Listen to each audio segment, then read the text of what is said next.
ভাইয়া ওই বলতে ভুলে গেছি, আপনার কোমরের মাপ কত? না মাশাআল্লাহ, যেভাবে দিন দিন খাইয়ে দিয়ে ফুলতেছেন তাতে তো ভাবির ভালোবাসা খুব একটা পাইবেন না। ভাবি তো আপনি নিয়ে খেলাধুলা করবে, মানে ওই আপনি তো ফুটবলের মতো হয়ে জিতেছেন, সেজন্য বলছি আর কি। তুমি ভাইজান এইসব কি করছো? তুমিও আর একটা, হ্যাঁ আমার শালা তো না ভাইয়া, শালা হইলে তো অনেক মস্করা মস্করা কথা বলতে পারতাম। উনি যেহেতু সম্বন্ধী, ওনাকে পরামর্শ দেওয়া ছাড়া তো আমার আর কিছু নাই। তো ভাইয়া কমর কি 65 করে ফেলাইছেন? 65 হবে মনে হয়, কেননা ওই আমি দেখছি ভাইয়া, আমি তো ঢাকায় থাকি, ঢাকার মাইয়ারা দেখ, তুমি তো দেখছো এক্সের মনে করো চিকেনের কি, চিকেনের মন্ডু, চিকেন খাই খেয়ে কি করছে, সবগুলো সাইজ করলাম 65 ভাইয়া। আপনারটা 65 হইবে ইনশাল্লাহ, 65। সকালবেলা মুডটা ভালো করে হয়ে দিয়েছিলাম, অনেক কাজ বাইরে, কিন্তু মুডটা খারাপ করে দিলি। এই কাঙ্গালের বাচ্চা, এই তোর কাছে প্যান্ট চাইছি আমি। আমি যে প্যান্ট পিন্দি এটার এক পিসের দাম তোর 14 গোষ্ঠী বেচলে হইব না। তুই আমার প্যান্ট দেস না, ভালো করে মাগনা খাইতেছস, মাগনা খা। ও বুঝতে গেছি ভাইয়া, বুঝতে গেছি। না আপনার কমর আসলে এরকমই কিছু একটা হইবে, নাইলে একটা প্যান্ট কিনতে যাই আমার 14 গোষ্ঠী বেচা লাগবে। মা ওরে খাদাম, আমি আয়া জানি ওর চেহারা না দেখি। ওই মানুষের কোমর 65 হয়, তুই আমার কি মনে করছস? মহিষ মনে করছস আমারে? হ্যাঁ আসলে হয়েছে কি ভাইয়া, আমি কিন্তু ওই গায়ের কালারের দিকে গেছি আর কি, অন্য দিকে না। আপনার সাবান টাবান দিয়ে গোসল টোসল করেন না ভাইয়া? মা আমি তো মাইরে ফেলাম রে, আমার এত কাজ, আমার সকালবেলা আমার দাও কই? ওকে ভাইজান আপনি খেপছেন কেন? আমি আপনাকে একটা প্যান্টুস কিনে দিতে চাইছিলাম, যেটা নতুন যাবে হিসেবে আমার অধিকার ছিল, আপনি আমার কিনে দিতেন। তো আমি সেটা করতে চাইতেছি, আপনি আমার উপর উত্তেজিত হয়ে আমার মারতে আসতেছেন, বুঝলাম না। আপনি মনে হয় ভাইয়াকে মনে হয় সেই শিক্ষাটা দেন নাই আর কি, এটা করেন না মনে হয়, তাই না? আসলে এটা অবশ্য আম্মু আপনার দোষ না, এটা বর্তমান সমাজের পরিস্থিতি এমনই চলছে, সমাজ এমনভাবে আগে যাচ্ছে ভাইয়া, এই জিনিসটা উঠছে গেছে সমাজের নাই।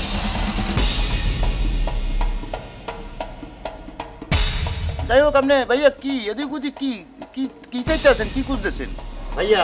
এদিক ওদিক চাইয়া কিন্তু কোনো লাভ দেবে না, আমি জামাল কিন্তু ভয় পাই না ভাইয়া।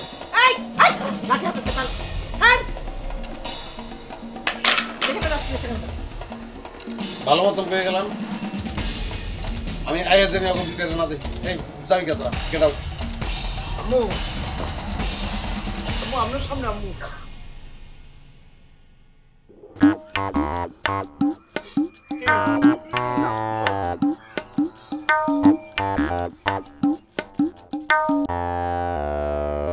শোনো, তুমি এক্ষুনি থানায় যাও, বুঝছো?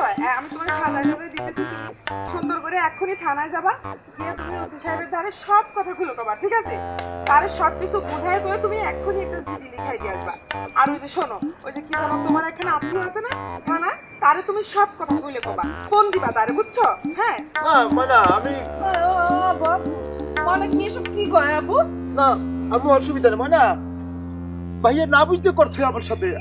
আমি আমি আমি ভাইয়াকে ক্ষমা করে দিচ্ছি, আমার মনে কিচ্ছু নেই। আমার বড় ভাই আমাকে মারতে পারে, চুরাইতে পারে, পিটাইতে পারে, আমি মাইনে নিচ্ছি। না ক্ষমা করলে তো চলবে না, কিসের জন্য ক্ষমা করবা তুমি? তুমি হলো এই বাড়ির জামাই মানুষ, তোমার প্রাপ্য সম্মানটুকু এই বাড়িতে দিতে হবে, তাই না? বলো। আর তোমাকে বাড়িতে যখন আমি যাব, তোমাকে বাড়ির লোকজন আমারে কি কবে? কবে না তো তোমার ডাইকে নিয়ে এসে আমি এই বাড়িতে মাইর খাওয়াইছি, আর তাও কার হাতে? আমারই ভাইয়ের হাতে। এটা আমি, এই অপবাদ তো আমি কাঁধে নিতে পারবো না। আম্মু আসলে ময়নার জায়গা থেকে ময়না কিন্তু ঠিক আছে, ময়না যেটা বলতেছে তার জায়গায় কিন্তু লজিক আছে। দেখেন আম্মু, ময়না তো আমাকে বলছে জিডি করার জন্য, দাস জিডি, কিন্তু মানে আপনি হইলে কি বলতেন? আপনি হইলে বলতেন যে জাতি দিয়ে মামলা করি দে। চিন্তা করে দেখেন, ধরেন আমার জায়গায় আব্বু ছিল, আপনি আব্বুরে নিয়ে বসে ভাত খাওয়াইতেছেন, এমন সময় আপনার বাইরে এসে আপনার জামাইকে মারলো, মাইরে উঠাই দিচ্ছে ময়না, তখন তো আপনি আপনি করতেন কি? আপনি চিৎকার বাক্য করে পুরা মনে করেন গ্রামবাসীরা করে ফেলতেন, করতেন না? আপনি বলেন করতেন না? বাপ, ওনার কথা আমারে কয়ে না, ওনার প্রতি যে শ্রদ্ধা ভক্তি ছিল সব আমার চলে গেছে, সব। এই জন্য মা, তুমি ভাবিছো কি আমি বুঝি না? তুমি ঠিক এই জন্য তার মেয়েরে আর ছেলের দিয়ে তোমার ছেলে দিয়ে টাইট দিচ্ছো মা। কি করে? এই মানা, এই কি করি তুই? আমি তোকে এই বাড়িতে জায়গা দিছি, আর আমার বিরুদ্ধে কথা বলছিস? হ্যাঁ ময়না, আমি বুঝি, আমি তোমার ইনার ফিলিংস বুঝতেছি, কিন্তু তুমি কাকে কি বলছো?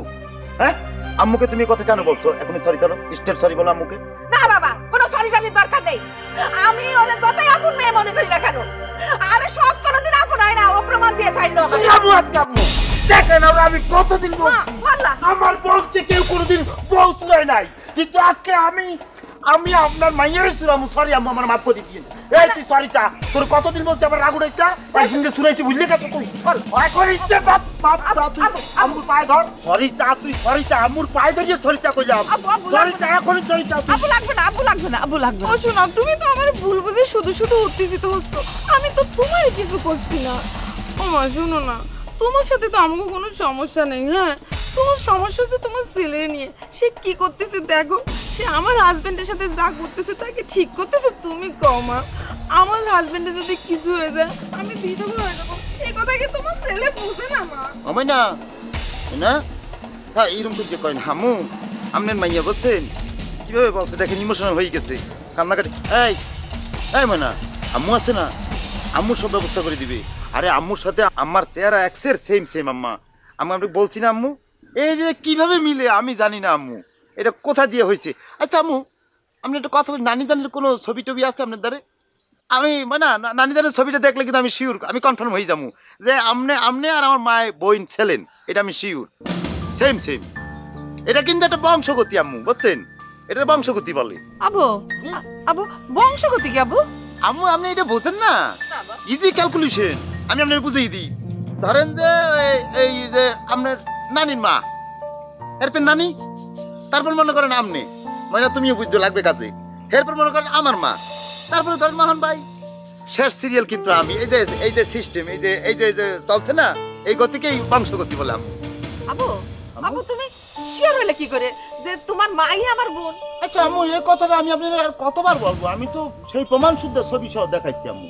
আমি বলছি না, মানে বিশ্বাস করেন আম্মু, আপনার সাথে আমার মার চেহারার এত মিল, খালি ফারাকটা কোথায় আমি বলি ডিফারেন্টটা আম্মু। এ ফির পর্যন্ত আমার মানে মার গালে হেড কাটা দাগ ছেলে। আমার মাকে জিজ্ঞেস করছি, বুঝছো, আমি বললাম আমার এই যে কাটা দাগটা কিসের? তখন আমার মা বলছিল ছোটবেলায় আমার নানির কোলে ছিল, আবার নানি এই যে পড়তে কাঁচের চুরি, এই ভাইঙ্গিয়া খ্যাস করে ঠিক আছে, জাস্ট ডিফারেন্ট না আপনার আমার মার সাথে আম্মু, আপনার সাথে এই ডিফারেন্ট। তবে হয়েছে কি আম্মু, ওই যে ছোটবেলায় মানে আপনি আসলে কারো কোলে বড় হয়েছে, অন্য নানির কোলে না আমার মায়, এটা কে যে বুয়া, এটা আসলে বুঝার মুশকিল কে কোথায় ছিল আর কি। কিছু কোন আব্বু, আমি তো আমার মা বাপ ভাই বোন আত্মীয় স্বজন পাড়া প্রতিবেশী সবার সাথেই মানুষ হয়েছি। আম্মু এসব পেঁচগুজ আপনি বসবেন না আম্মু।